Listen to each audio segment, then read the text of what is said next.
Hello everybody, welcome back to my channel. My name is Justin and you are watching That Christian Vlogger. If you happen to be watching this on the playback and you want to skip past all the pleasantries and the hellos and the shoutouts and things like that because we are filming this live, in the very first comment there should be a timestamp, like a time code that you can skip forward to, so you can skip past all that. Today is just going to basically be a hangout, an Ask Me Anything time, a chance where you guys get to just hang out with me and ask any questions that you guys have. I've been having some technical difficulties with this lately, so I'm wondering if it's working right now. Is it working right now? Why is this? There we are. Okay, so we are live. This is the third time that we have tried to go live in the last couple of minutes. Is it working now? Yes. Okay, so can you see me? Can you hear me? Hopefully it's coming through loud and clear. I got people hanging out in the chat right here. Hello Anthony, hello AJ, Hayden, Sabrina, Biff, Dream Parlor, everybody, good to see you guys. Sorry about all that technical difficulties. I was using this phone, and for whatever reason, it just didn't want to work. So I switched phones, and hopefully you guys can hear me this time loud and clear. But if you guys are excited to be hanging out, go ahead and give this video a thumbs up, and we will dive right on in. Let me just double check my internet settings real quick. And we are online, and hopefully the connection does remain solid. So today I want to do something a little bit different. Today I want to just do an Ask Me Anything. I posted on Facebook if you guys are following me on Facebook, if you guys had any questions that you wanted me to talk about. And then of course, if you guys have any questions that you guys want to chat about, today that is all about what it is. And it doesn't have to be like religious questions, or it doesn't have to be about like the Bible or anything like that, though we can if you want. If you want to do some like random questions, just fun ones. I think Emily is maybe, is that Emily that just came home? She might have just gotten home right now, so maybe she'll join us for a little bit in the live stream as well. So let's go ahead and let's dive into our live stream questions right now. I posted on Facebook, as I was saying, if you had any questions that you guys wanted me to answer. And so Derek asks, what is your favorite dish to eat at a restaurant when you go out for a meal, and am I vegan? I am not a vegan. I was a vegan for a couple of years. And since then, I have started eating eggs a little bit more. Not as much, but every once in a while, when I do go out to eat, I try to avoid eating dairy, but I am a vegetarian. And so my favorite dish, I like going to eat vegetarian sushi, like avocado rolls, cucumber rolls, all kinds of different vegetable rolls, things like that. I really do enjoy that, vegetarian sushi and stuff like that. AJ Spot is asking, do I have any pets? Right now, I don't happen to have any pets, though Emily and I would like to at some point in time get a dog. I did grow up with many different pets, mostly dogs, and so I definitely love dogs. Don't like cats. I'm allergic to cats. And then at my dad's house, we even have like tortoises, we have rabbits and birds and all kinds of random things like that. So we do have animals. Let's see. Should I speak about God in school? Sabrina is asking. That's a worthwhile question. I think it depends on the context. I would say that, you know, if God calls you to do it, then sure, of course. But what I would try and encourage you to do is to talk about God when opportunities arise, when it is healthy to do so. When I was in high school, I was a little, especially during my senior year of high school, I was like super overzealous about this. And so I ended up like just basically speaking to anybody that might listen, and as a result I ended up burning a couple bridges and making people upset at me and things like that. So you want to be selective about how and when you do it. So yes and no. Let's see, is that Emily? Hello, I'm going live right now. Want to come and say hi? Good. Emily just got home from work. How was your day? Long. A long day. So hello. Hi. Good to see ya. Mhm. What you eating? A ginger cookie. A ginger cookie? Yeah. Mhm. Very nice. You had a good day though? Mhm. So I go to the gym. Yes, I do want to go to the gym. So whenever, 20 more minutes. Yeah, in a little bit. Okay. Cool. Let's see. What is a good way? Juan is asking, what's a good way to invest money following godly principles? I would invest in things that make a difference. So that's kind of a different way to answer the question, because you are probably thinking, how do I invest money to get like a financial return? And what I would suggest is that you prioritize not so much the financial return, but you prioritize like the spiritual return. So Jesus talks about how, so many people invest their money where, thieves may steal, where like it'll rust away and moths can eat it up. In other words, we invest things into material things, and that's not necessarily what God is looking for us to do. God is more so interested in us investing into spiritual things. So I would invest it into a ministry or a place where it will have a actual impact on the world. So that's my advice. Kent Peterson says, can you still go to heaven if you kill yourself? The Bible never talks about it. I think that, with God, all things are possible, for one. So it certainly is possible, but I wouldn't say that it's likely. I would say a relatively high percentage of suicides, in my opinion, are probably due to a lack of trust in God. The overwhelming severity of certain circumstances and challenges that they have in their life, and it displays a lack of trust in God. Now, with that said, do I believe that God could? Yeah, absolutely. I actually did a full video on this a few months back where I talk about like mental illnesses and mental diseases and how that ties in with suicide. So I would definitely say that, certain people, it's a result of a disease. It's a result of some kind of imbalance in their mind, and I think that God gives grace in those moments. Would I suggest that to someone who's considering it right now? Absolutely not. I would say that, God did not call you to kind of end your life prematurely, so I don't think so. Hi!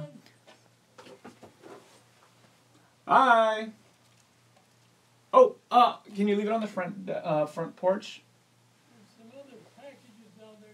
Okay, I'll come get it in a second. Emily's grandfather is outside. This is a very disjointed live stream. I apologize, guys. Okay, Leisha is asking, do you think it's humble to take selfies? If the picture is clean, of course. Yeah, I don't think that it's necessarily wrong to take selfies. It's a way of expressing yourself. Is it wrong to, pick out an outfit that you think looks good or that is cute or something like that? No, I don't think that it's inherently wrong. I think if that's your focus to an unhealthy level, then I think that can be more leading in the direction of maybe you shouldn't be doing it. But with moderation, I think that that's okay. I think it's okay to share your experience and to share the things that matter most to you. Kind of on that selfie thing, here I am making a video of myself. So is that something that's inherently wrong? Maybe not. I would hope not. But for me, the goal isn't so much that people take a look at me, but the goal of this really is to help communicate something that's important. So yeah. I saw a comment, someone was asking if I'm Catholic or Protestant, and I am a Protestant. I am not Catholic. Not that there's anything necessarily wrong with Catholics. I have Catholic friends and things like that. But why am I not a Catholic? For me, when I read through the scriptures, the Bible talks a lot about the importance of following God according to the scriptures, because that's how God primarily reveals himself to us. Jesus even talks about how vainly do we worship God if we do so based off of the traditions of man and not through the scriptures. And so for me, when I look at the Catholic system, I see a lot of good things, a lot of things that are of value, but I also do see a lot of man-made traditions that aren't really grounded in the scriptures. And as a result, I don't think that that's the most faithful way to follow after God, and so I am not a Catholic because of those reasons. So I am a Christian. I'm a Protestant. I'm someone who doesn't believe in the Catholic, denomination or whatever you would call it. Someone is asking, isn't the Protestant church a branch off of the Roman Catholic Church? Not necessarily, not in that respect. The Protestant movement is a collection of believers who say kind of what I was saying, that they don't believe that the Catholic Church is the ultimate expression of who God is, that there are other more faithful ways to worship him according to the scriptures. So usually within Christianity, there's two different branches, and so I would say that Protestantism is a branch that's kind of opposite of Catholicism.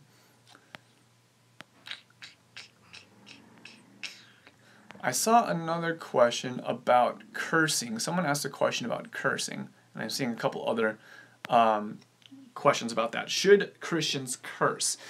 Emily and I actually have opposing views on this question. She thinks that it's not, like, she would certainly lean more towards avoiding cursing. For me, I think that cursing has its place in certain contexts. I think that cursing is simply a vehicle to communicate very, very strong emotions and strong feelings. And when it comes to certain things, I think that that language is kind of overkill. When it comes to other things, like say some really heinous things, some really terrible things, I think that the language that is, I think the language of cursing is entirely adequate of it. There's a really interesting article I read online. I think it was by Relevant or one of those Christian magazines that talks about actually several times in the Bible where cursing language is actually being used. So a really interesting thing. Cursing really, to me, or language in general, is just kind of a vehicle to communicate emotions and feelings. So, I try not to curse as like a everyday thing. Does it happen on occasion? Yeah, it does. And I think that that is simply a vehicle for communicating those emotions. Darton DeVoles, how do you feel about the New King James Version of the Bible and its translations errors? Darton, I don't know that I feel as strongly about it as I used to feel about it. I used to be of the persuasion that the King James Version is the only, or is the best, if not the only translation that people ought to be reading. But that was when I was much more ignorant about kind of the big picture of things. You think about this, the King James Version is simply a translation of the original language. And if you make the position that the King James Version of the Bible should really be the only version of the Bible that you're reading, think about literally anybody else who doesn't speak English. That just doesn't make sense at all. So I happen to enjoy multiple versions. I'm currently reading through the English Standard Version right now, and I've enjoyed that quite a bit. Let's see. Have I checked out Lecrae's new album? No, I haven't. I have seen some YouTube videos talking about it. I just haven't had the chance to check it out yet.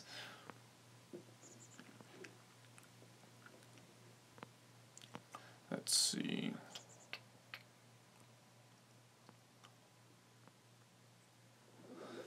Joe Boyd is saying, but there is a verse in the Bible that says to keep our languages clean of profanity. This is true. There is a verse that seems to suggest that that is the case. In fact, I can look it up right now. Shun profane and vain babblings is the language of that verse that you're bringing up. It's in 2 Timothy chapter 2, verse 16. Let's just go to, where can I, I'll just open up my Bible app on my computer. 2 Timothy 2. And let's look at verse 15. It says, study to show yourself approved to God, a workman that needs not to be ashamed, rightly dividing the word of truth. But shun profane and vain babblings, for they will increase unto more ungodliness. And their word will eat, as does a canker, of whom is Hymenaeus and Philadius. So it does talk about how we should shun profane and vain babblings, but when it's the context of that is talking about when we are dividing the word of truth, when we're studying the word of God. So I think really what maybe it's more hinting at is the point isn't the language that you use. The point is that you're rightly dividing the word of truth. And so I think that the reason why you need to study to show yourself approved is so that way when you're talking about the scriptures, you're not doing it in a way that just is like vain and profane. You're not just like disgracing what the message of the scriptures is. So I think that that verse is more so a verse speaking about accuracy and integrity when it comes to talking about the word of God as opposed to cursing. Toya is asking, am I going to go to GYC this year? I'm not too sure yet, Toya. I don't have plans to do so yet, but I'm not completely opposed to the idea. All-Star says, just came across your vlogs. You rock, brother. Thank you, All-Star. That's very kind of you. I appreciate that, and I hope you have been enjoying the video so far. Yasmin is saying, during college, what would you recommend to help us not fade away from God? Yasmin, I've actually done a video on this with advice to different college students, but I think one major point is to make sure that you're tied into a local church body, that you are being connected with a church, with a community, with a small group, things like that, and making sure that you're intentional about the types of friends that you are connecting with. Let's see.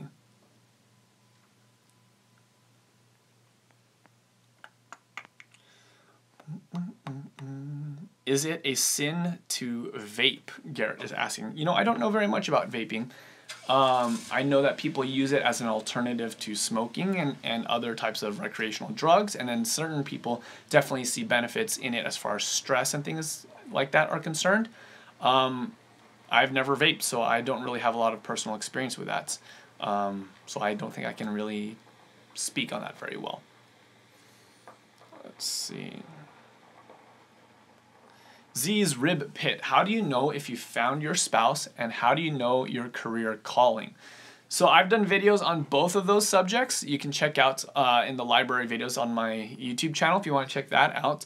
But as far as knowing that you found your spouse, I think that that's actually a decision that you make rather than like something that you really discover, if that makes sense. So what I mean by that is that I think a lot of people have this well-meaning but wrong view that God has a perfect person for you and a perfect person for the other person. You are meant to be in that respect.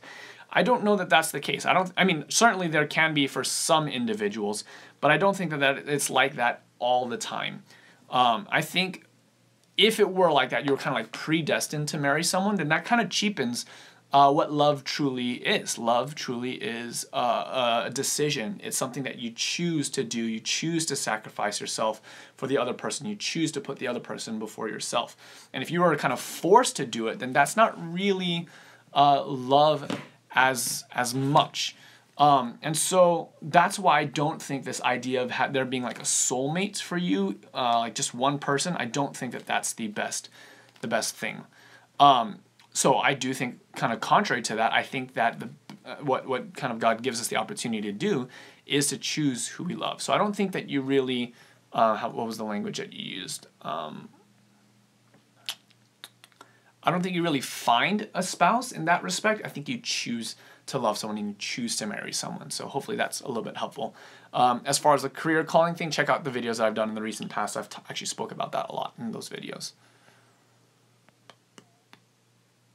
Terrell is saying that I do think it is good to ask God who he believes would be the best spouse for you, though. Absolutely. So even though I say that you should choose who you're going to end up marrying, I do 100% agree with you, Terrell, that you still should be seeking God's counsel in this, because obviously God knows best. And so even though you have freedom with every area in life, you have freedom, but I still think it's important for us to really seek after God first. Minecraft and Vlog says, I go to Bible study with my mommy at my church. Awesome. Glad to hear that. That's really good. I'm assuming that you're a little bit younger, but good for you. I think that's awesome.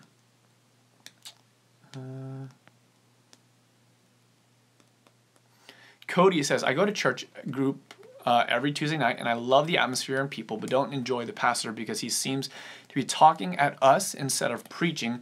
Do you think it's still worth going? Talking at you is preaching.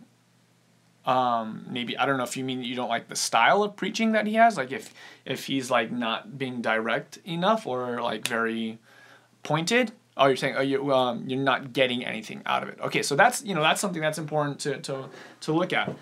Though I would suggest a partial shift in mentality when it comes to church. I think at its ideal, attending church really we emphasize too much what do we get from church. And I don't think that we emphasize enough what we give while we're at church. So rather than like going to church and looking at it as an opportunity to get something from the pastor, to get something from the church elders or from the worship leaders, I would try and look at church as an opportunity to serve and an opportunity to give. And I think that, having that in a proper balance helps you really be able to experience what the church community is intended to be. so that's what I'm saying is like when you go to like your youth group, see if you can get involved and see if you can help and talk to the pastor and see if there's any way that you can assist him or her in what they are doing. But beyond that, you know, if you are going to the church and you're really just not getting anything and the pastor's messages are just kind of falling flat, it might be worth checking out a different church. Yasmin, do you think taking teens to a Christian concert makes an impact? You know, I haven't been to very many Christian concerts, so I can't say that I would know. In fact, I've only ever been to two concerts in my life, and they were nice experiences. I'm not like a super, like I don't really depend a lot on listening to music. I think that certain people really love music and that resonates a lot with them. For me, it doesn't as much. So could it help certain youth? Yeah, I mean, my wife is one of those people who really loves music a lot. For her, I think it would be valuable. I think that there's a concert in Portland in the near future that she was wanting to go to, so we will try and go and do that. Jonathan says, you should contact John Jorgensen. It'd be awesome if you did a video with him. I would love to do a video with John Jorgensen. John is a very busy guy. And as am I. We're both doing lots of traveling and things like that. So it's just hard to make the details work. We have emailed each other a handful of times, but we just never had an opportunity to make things work like that. CYG for Life says, is it wrong to listen to music that's not Christian but not necessarily bad? No, I don't think it's wrong to listen to secular but not like, secular music. You know, I love listening to jazz music. For example, certain people might really like classical music. You know, and those aren't necessarily Christian inherently. So I think that there's room for that. There's room for the arts and there's room for, you know, just enjoying music. Certainly, I would counsel against like listening to like really profane and like kind of just like wicked music. I just don't think that that's something that we as Christians that we ought to be doing. So balance with that, of course. Let me turn on a light real quick because it's getting a little bit darker here.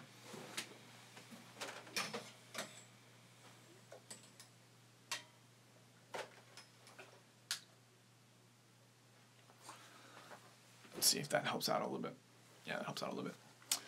Karen Soapy says, thoughts on Seventh-day Adventist? Well, I'm a Seventh-day Adventist. I think Seventh-day Adventists, by and large, are great people. A lot of my friends and family are Seventh-day Adventists. And I do think that that what they teach largely is very true to the scriptures.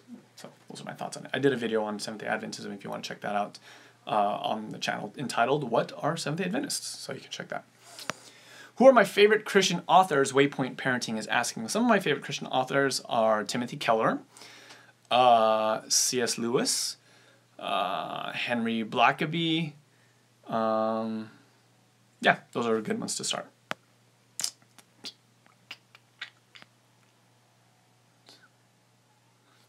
Jonathan says, I told John in one of his comments, but he didn't say anything. You know, it's hard to keep up with hundreds of comments. It can be challenging. I wouldn't expect him to respond to every single comment. It's kind of difficult.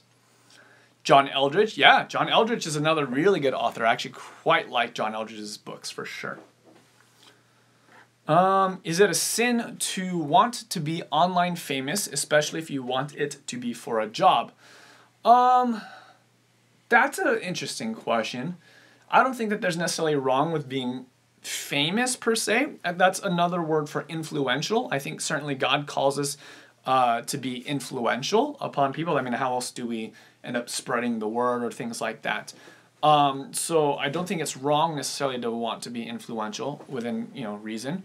But I think a lot of people, when it comes to fame, they have a very unhealthy relationship to fame where we want to be it so bad, but for personal and for selfish reasons. And I think that if that's your motivation for it, I don't think that that's the best. Here's another question. What would you think about the events that have happened lately? I think it was 2 videos ago, I made a video entirely about that and my thoughts on like the end times and things like that. So I'd direct you back to that video. And it's been getting a good response from you guys so far, so check that out. Wuzhong in the house, what's going on, dude? I hope you are moving to the Northwest still. I have not seen any updates about that. Let's see what's your question. How do you feel about eating good food with me next week? There you go, perfect, there you go, awesome. Yeah, dude, Wuzhong, let's definitely do that. I don't know if you're in the Portland or the Seattle area, but we can make that work for sure. I'll be in Canada towards the end of next week, so that won't work. I actually leave on like Wednesday or Thursday, but if you are here at the beginning of the week, dude, 100%. Let's go get some good food, man. There's some. I just went to a really awesome like Asian fusion restaurant a couple days ago, and that would be a great spot to go check out.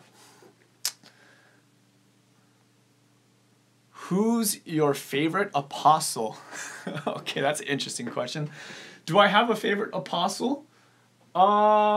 Let's go with Nathaniel, because Nathaniel is my first name. You guys didn't probably know that, you know. My middle name is Justin, but my first name is Nathaniel after my father. So let's just say that because I share his name.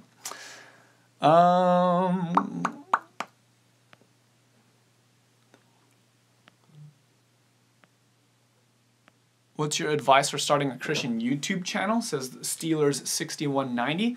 Do it. If that's something that you enjoy and that you have a passion for, you definitely should give it a shot. Who knows, that might be something that would work out very well for you. When I started up my channel, I didn't have like these big dreams about what it would be. It was just wanted to start it and try it. And it turns out that, you know, I'm halfway decent at it. So it's kind of fun. And I enjoy, obviously, being able to create videos for you guys. So it's pretty cool. The Talk with Shay says, hi from South Africa. Hello from South Africa.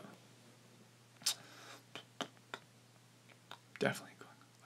All right, Wuzhong, sounds good. Hit me up on Instagram. I think that's how we've been communicating so far. Was it Instagram or Facebook? Either way, I'll be looking for your message, and we'll definitely set a time to hang out. And we can even do some collaborations, because we haven't done that yet. That'd be really neat. Let's see. What else? Dream Parlor says, what happens to Israelites or Jews who are stuck thinking the Old Covenant is the only way, yet still believe in the God of the Bible? Okay, so, you know, that's challenging, because the scriptures, the New Testament, and I think it's in the book of Acts, talks about how Jesus is the only name by which someone can be saved. But this question of what happens to people who haven't accepted Jesus, or I think even more tricky, what happens to people who have never heard the name of Jesus before? In the book of James, chapter 4, verse 17, chapter 5, verse 17, somewhere in like the last one or two chapters of James, it talks about, to him that knows to do good and does it not, to him it is sin. In other words, the metric upon which human beings are judged, in my understanding, is whether or not God's conviction lies upon you within a certain act or certain way of living your life.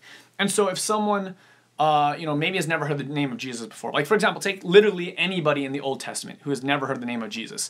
There are many, many people in the Old Testament, who will be saved because they were living up to the light that God has given them. And I think that's super important. It really comes down to faithfulness, and it comes to integrity.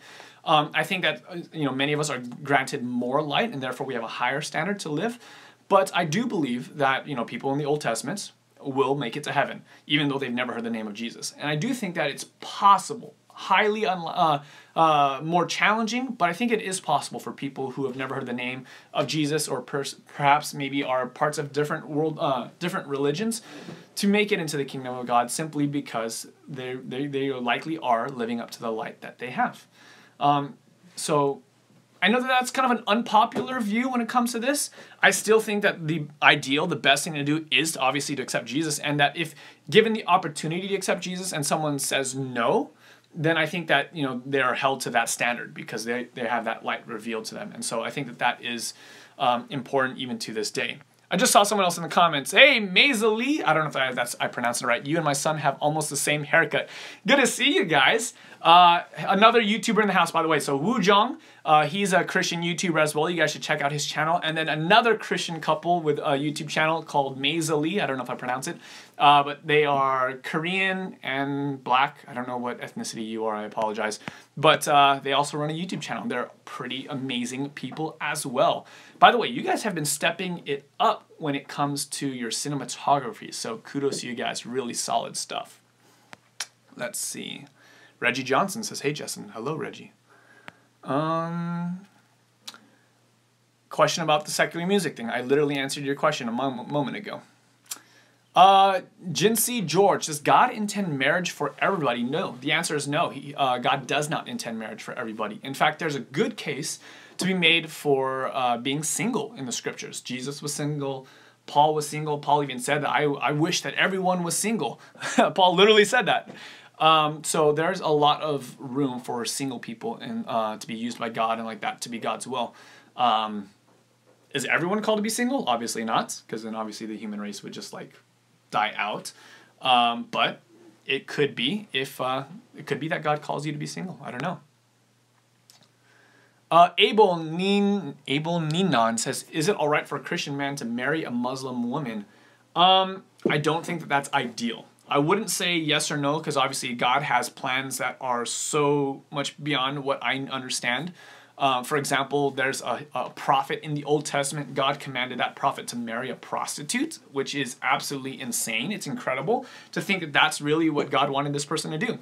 I would never advise anyone to do it, but God did. So I would say when it comes to a Christian marrying a Muslim, that it's not ideal. Perhaps God tells you to. I don't know. But do I think that that's a wise course of action? Like on average? No, I don't think that that's wise. Ms. Lee, thanks. Sean Cannell has been mentioning your brand quite often in his seminars and panels. Yeah, Sean is a good friend who I've never met in person. I've actually been an online friend of Sean for, almost 2 years now. So yeah, I'm very grateful for all that Sean does. He's an awesome YouTube mentor and coach and just an all-around human being. So it's pretty cool. Maggie B, wasn't the prostitute saved, or am I thinking of something else? No, the prostitute wasn't saved, certainly not at the time that, I think it's Hosea, married her.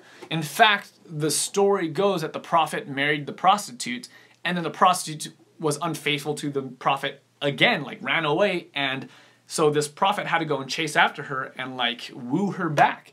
And that is, in essence, the story of God and us, and how we are so unfaithful to God so many times, and yet God is very, very, very patient, and God is very, very long-suffering, and he's like just always jumping out to reach out to us. So yeah, no, I don't think that the prostitute was saved at that moment.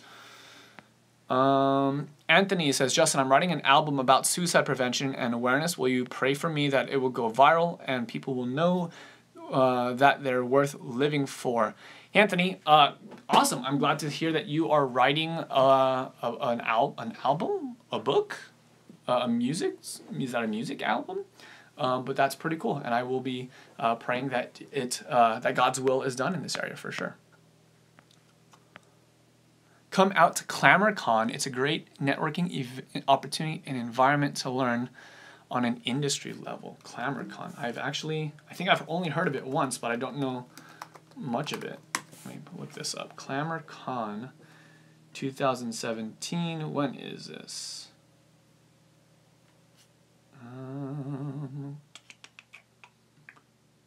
There's no date. Oh, May. Oh, so I missed the last ClamorCon. Yeah, maybe next ClamorCon I can go. I thought that ClamorCon is invite only, but I don't know. I might be able to make it out to Vid Summit if you guys are going to be going to Vid Summit. So maybe that might be able to work. I don't know. But hey, by the way, I would love to connect with you guys and just chat and get to know you guys a little bit and hear a little bit more of your story. So if you wouldn't mind, hit me up on like Instagram or Facebook or something like that. I'd love to chat with you guys and see what's going on. It was invite only on 2017 because it was the first one. Oh, well, there you go. So if you know the right people to get an invite for 2018, let me know. I would love to go to ClamorCon. I've heard good things about it. And obviously Sean really did a great job doing the interviews from ClamorCon. So I'd love to check it out. Let's see.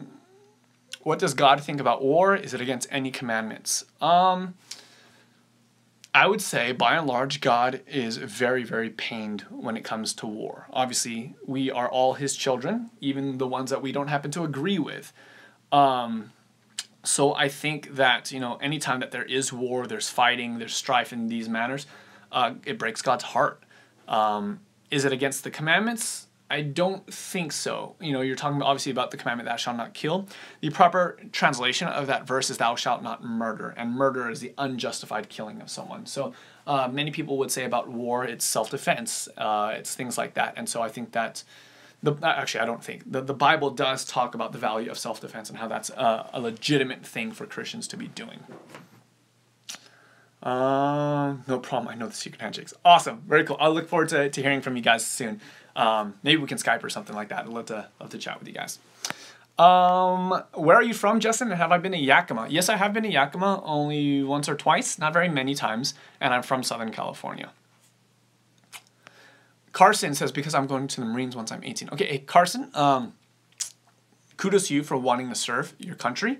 I think that's very honorable and respectful. I did do a video entirely on should Christians go into the military and kind of talking about the moral dilemmas of killing and things like that and other challenges that would come when it comes to serving in the military. Highly suggest that you check out that video. It was an interview with my friend Greg, who actually was in the Navy for a number of years. So check out that video for a little bit more discussion on the subject. But yeah. What will happen when God returns? I would suggest reading, I think it's 2 Thessalonians chapter 4. It talks a lot about that. It talks about how, the skies will break open, the dead in Christ shall rise, and then we that which remain will be caught up in the sky with him. It's going to be a pretty phenomenal event, in my opinion. But the scripture, 2 Thessalonians, I think it's 4. Let me double check. 2 Thessalonians 4. Maybe not.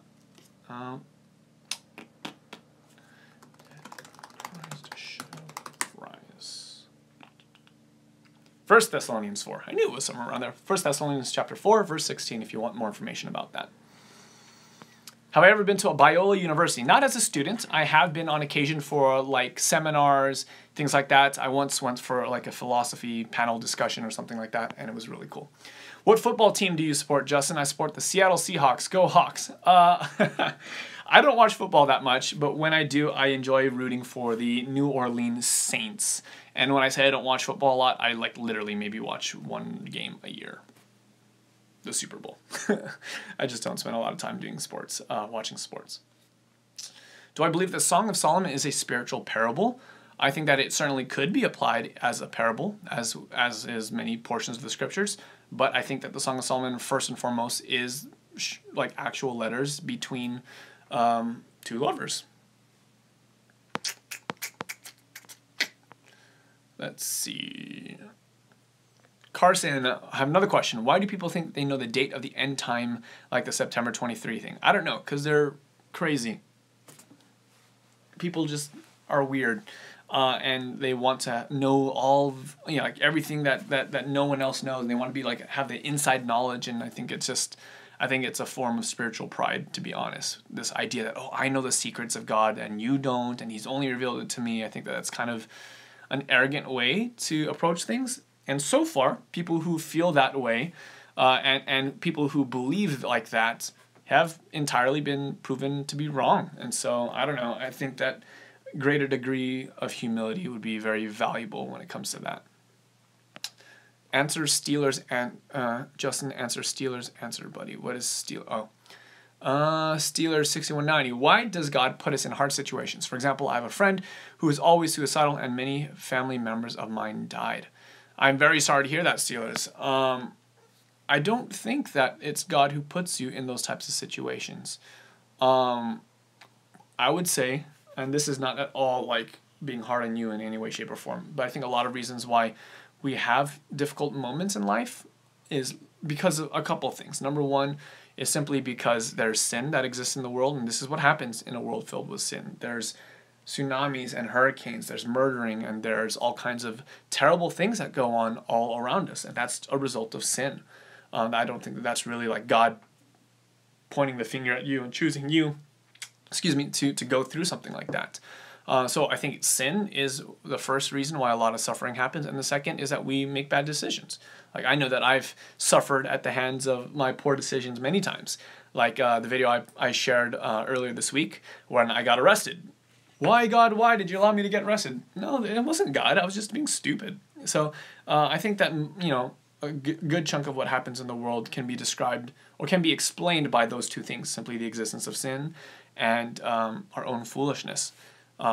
So with that said, my main point with your question is I don't think that God is the one who's like picking on you. In fact, if anything, the scripture says the exact opposite. God is always the one advocating for you and looking to help and to restore whatever is lost in those moments. And so I guess that's what I would share about that.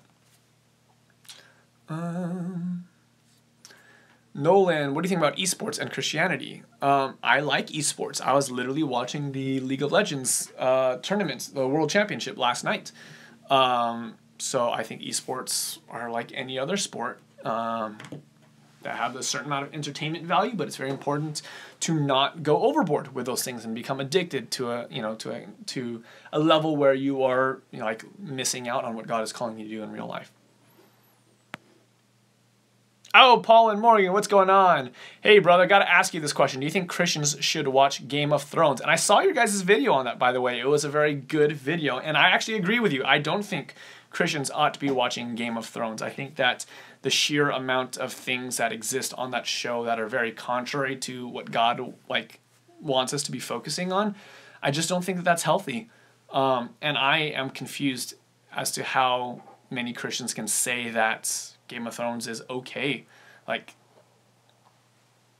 I just don't, that's not what I want to be found doing. Like, I know that everybody has a way that they waste their time. Everybody has a way that they just get entertained and screw around. For some people, it's watching football. For some people, it's playing video games. For other people, it's whatever. But personally, I just don't see how Game of Thrones is a responsible way to use your time. I just don't. I can't. So, yeah, I would agree with what your conclusion was on your guys' video, by the way. Speaking of Paul and Morgan, I'd love to chat with you guys. Hit me up on Facebook or whatever. I've been meaning to reach out to you guys and just say hi and encourage you guys, and I want to hear more about your guys' story. But I've watched a handful of your videos. I don't think I'm a subscriber on YouTube yet, but I certainly know when your videos come out on Facebook because I see them in our little Christian Creators Facebook group. And so I've watched 3 or 4 of you guys' videos, and I think you guys are onto something. Keep it up. Yasmin, yeah, everyone is watching Game of Thrones. You have not wanted to see it or get on the bandwagon. I think that's a wise decision, Yasmin, and I would encourage you to stay strong as far as that's concerned. Danny G, does God punish us for lusting? I don't think God actively punishes you for it, but I certainly think that there is a cause and effect when it comes to sin. Obviously, we agree that lust is a sin, and that with all sin that there's consequences. And for example, when it comes to lust, when it comes to pornography, when it comes to sexual sins and things like that, there is a real world impact to those things. Being someone that has been addicted to those kinds of things and has struggled with lust, as a male, which males don't struggle with that kind of thing. I know that in the moments where I'm not strong, there is a direct impact into my spiritual life. There's a direct impact into my relationship with my wife and my relationship with God and things like that. So does God punish us for it? I don't think God is actively punishing us for it, but I do think he allows us to reap what we sow. Cause and effect. You kick the wall. Does God punish you for kicking the wall? No, not at all. He allows your foot to be broken because you violated a law of nature. And when it comes to lust, when it comes to any type of sexual thing or any sin in general, honestly, it's not as though God's actively punishing you. It's more along the lines of you have broken a spiritual law, and there's a result to that. So that's what I would say.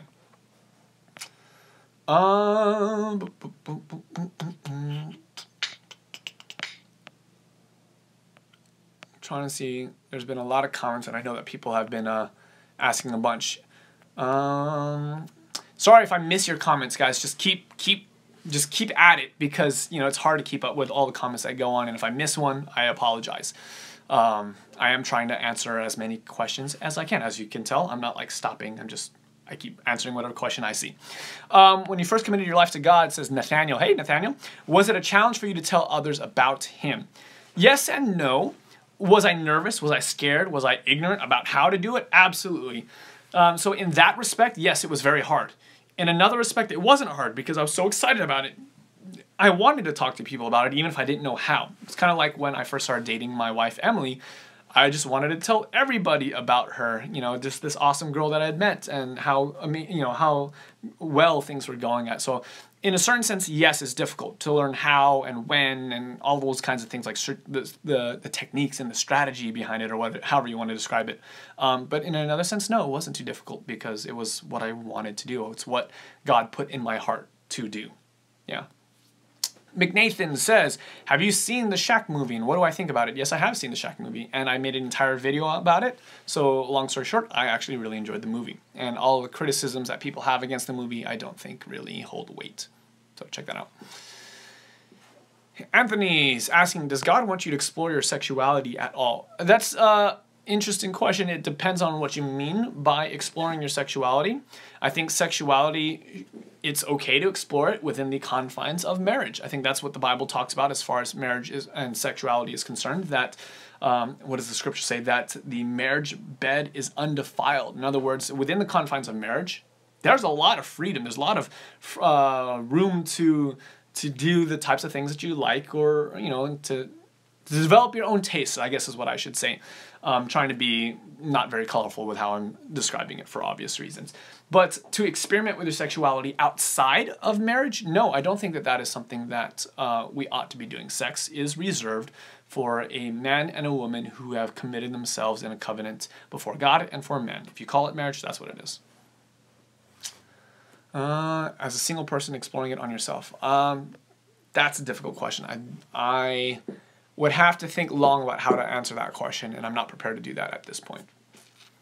Emily is asking, do I wait for a guy to make the first move? To elaborate, do I tell him that I like him or wait for him to tell me how he feels first? Emily, I think that if you were to ask anyone over the age of like 30, 40, or 50, they would say that you're supposed to wait and allow him to make the first move. I don't think that that is the way the Bible teaches us to do it. I think that that's just kind of like a cultural norm that we've developed over the last however many years. I don't think that it's wrong for you to say something. In fact, in certain situations, I think it's actually a very healthy thing to do, to tell them, listen, I'm interested in you, and I'd like to get to know you a little bit more. That way, you're not like spending so much time wondering, oh, does he like me? Does she like me? Like, what's going on? And you spend so much time and energy, or whatever the case is. Natalie is saying, yeah, Ruth made the first move. There's a very good example. Yeah, you're right. Absolutely. Ruth made the first move in Ruth and Boaz and their little love story. So you actually got an example of a woman pursuing a guy. That's actually a really solid point there. I'm going to write that down because that is so good. Ruth, and I might end up doing a video on that in the future, but that was really good. And Jen says, if God wants us to wait to have sex until after marriage, why do animals mate with multiple partners?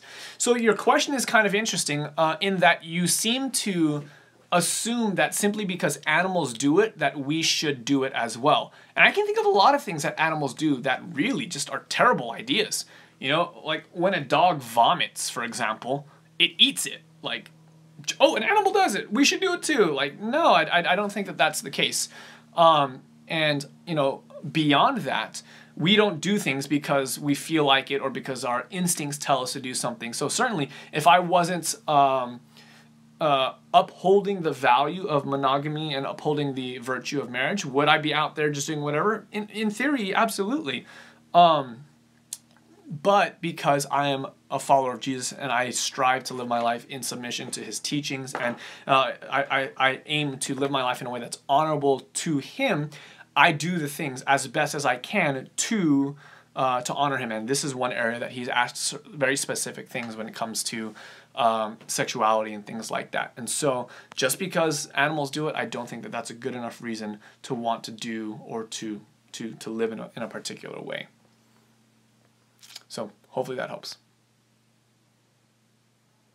Samantha says, how do you conquer jealousy, particularly about my boyfriend's past girlfriend? That is challenging. And I think that that's probably one of the reasons why it's very, very wise to save your sexuality for the person that God has intended you to experience that with, namely your spouse. So jealousy is a challenging thing. I think the biggest way to combat jealousy, though, is to have an open and honest conversation about the subject. So rather than just kind of like avoiding the conversation, talk about it. That's something that Emily and I did. We actually talked about our previous relationships and perhaps the mistakes that we had made in previous relationships and had an open and honest conversation. And we had opportunities to say, you know what, I forgive you for that. Even though, you know, like, it hurts me, like, I forgive you for that. And I'm willing to look past it and to start anew. And I think that that was a very healthy thing for us to do for our relationship. And we did that while we were actually dating, actually. How do I make my thumbnails? Using Photoshop and a program called Canva.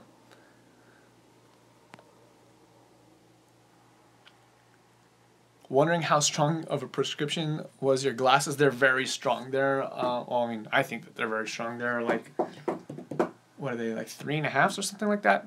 Basically, when I wake up, my day doesn't start until I find my glasses, until I put my eyes on. Unfortunately, I was not blessed with that. And Jen, follow up to our comments on multiple partners and waiting before marriage. I guess I'm looking at it the way around. We should wait, but why didn't he make animals that way? So animals do kind of what we do, not what we do, what they do. Oh, I see what you mean. Why didn't God make animals monogamous in that respect? I would say that animals aren't like you and I. They don't have the thing that makes. So let me back up. When God created humanity in Genesis 1, I think it's 26, it talks about how God created Adam and Eve in God's image. And I think a large part of what it takes, what it means to be made in the image of God is, one, the ability to procreate, and number two, the ability to reason through things. Animals weren't given that power of sentience or that ability to reason, to think. They just act on base principles. And so I don't think that animals have the ability to choose, period. And so they just act out and they just do out of instinct. So why did God allow them to do it through that? I don't know the reason, but I don't think that like they're choosing to have multiple partners. I think they're just kind of acting however God's wiring has set them up to be. I don't know if that answered your question. Hopefully it is. What is your favorite story or parable of the Bible? One of my favorite stories is the story of Moses when he was called to ministry. You know, the whole burning bush thing, the what's in your hand question. I really enjoy that story a lot because I feel like there's a lot to resonate from. Changing seats because I'm getting uncomfortable.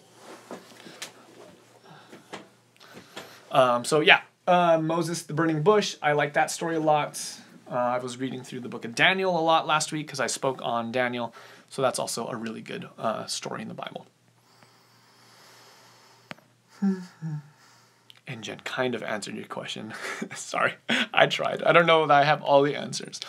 The Aegis Spot says, how long do you think that you will do YouTube? I don't know the answer to that. I'd like to do it for the foreseeable future. I certainly am committed to doing ministry for the rest of my life.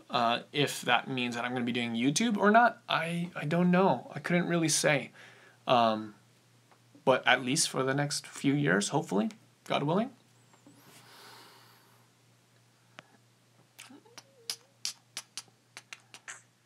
Answer Anthony's question. It's a good topic. Where's Anthony's question? As a Christian, is telling a person that is suicidal that suicide is selfish and pathetic okay? Heck no. It's not selfish. It's just a war that people are fighting with to stay alive. Good question, Anthony. I don't think that that's wise to say. I don't think that when someone is hurt and like fallen and just like in pain and agony, I don't think kicking them when they're down is a very wise thing to do. I just think that that's a terrible way to help somebody. You know, I think that instead you need to have patience, you need to have kindness and compassion. So I wouldn't say that that's a good thing to do. No. PM Explore, when will you cut your hair? That's a good question. I don't know.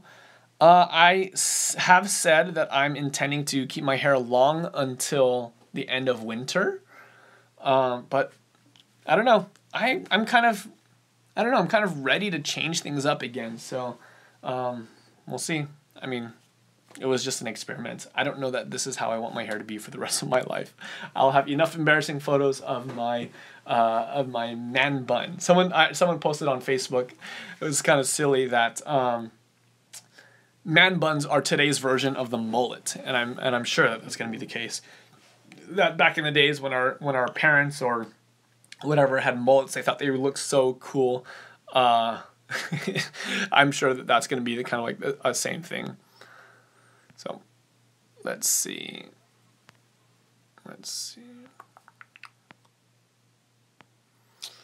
When was your first time preaching? AJ Spot is asking. My first time preaching, I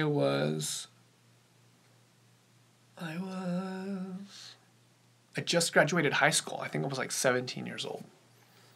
Yeah, I was fairly young. Like a proper sermon, like at a church, that was it. I gave worships when I was in high school a handful of times, but I don't know if that's considered a sermon.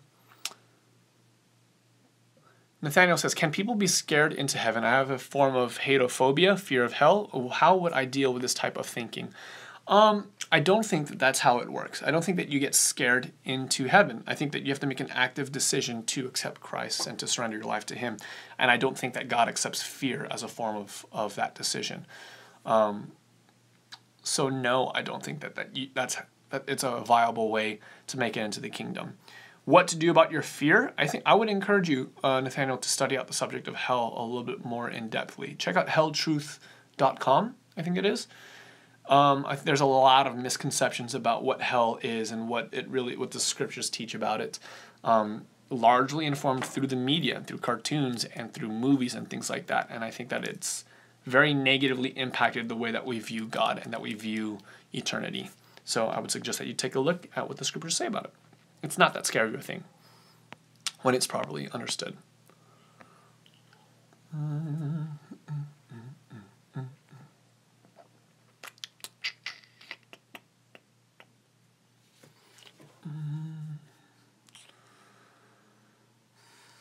Rihanna says, what are my favorite Christian worship artists? You love Elevation. I think Elevation is great. I enjoy Elevation as well quite a bit. Elevation is good. I like King's Kaleidoscope a lot. I'm a big fan, as you guys know, of Rivers and Robots. And I have some other friends that produce some music kind of on their own. So I like to listen to people that I know more than anything else, to be honest. Listening to like a big time band, like a big worship group or whatever the case is. I mean, it's nice, but I prefer to listen to people that I have a degree of a relationship with. Friends, people that I have history with. And so that's who I tend to listen to most often.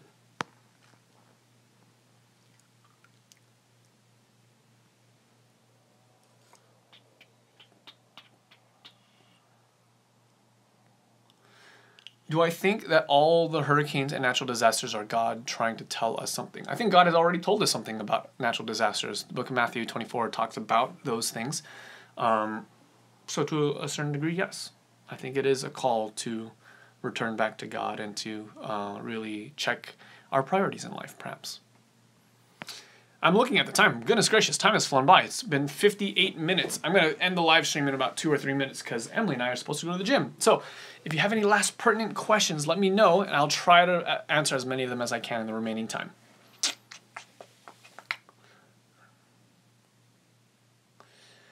You have a question about the Nephilim. Do you think that they really were angel-human hybrids? No, I don't think that that's what Nephilim is referring to. I think that's a misinterpretation of that text. What is a good approach to read the Bible? I often find myself reading God's Word like a fortune cookie. Simply, how do I read it? Good question, Samantha. I would suggest getting a set of lesson guides, like a study book or study guide.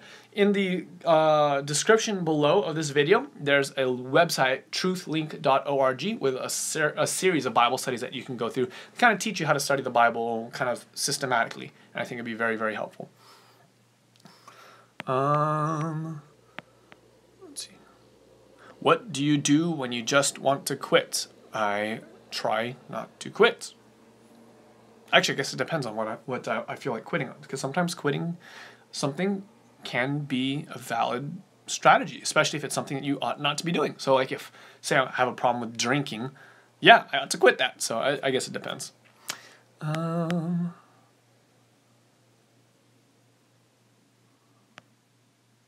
Jeremiah, I don't know what to do but cry. Please answer my question. All right, let me find your question, Jeremiah.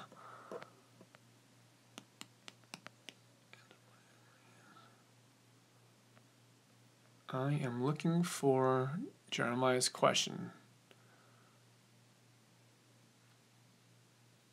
Oh, Jeremiah, I'm 15. I spent more than 7 years of my life with my grandmother, and I've given my entire life to God alone. She drew her last breath less than an hour ago, and she was a very strong Christian. Oh man, mercy. And I know she is healed and with God, but how do I deal with regret? Whoa. Okay. That's a question to end the live stream on. That's intense. I'm so sorry, Jeremiah, that I missed your question, and that obviously that you're going through this experience. That's rough. What should... I'm kind of at a loss for words, Jeremiah. I have not lost someone that close to me before. So I can't even like pretend to know what you're going through. I'm sure that it's like a lot of pain, a lot of turmoil. Like, oh, I honestly I don't know what to say about that. Dealing with regret. I don't know what type of regret you're going through. I don't know how regret really is the emotion that you're concerned with. Maybe you can give me a little bit more of a description, Jeremiah. Give me a little bit more information if you don't mind. But yeah, I mean, if your grandmother, certainly believed in God and lived her life in, to the best of her ability to honor God, I think that you can be assured that, God honors that, and that God's grace covers everywhere that she fell, and so I would also be confident in that, her life is hid with Christ in God. So I don't know, I honestly don't know what to say in response to that. I'm sorry. I'm waiting for one of your comments.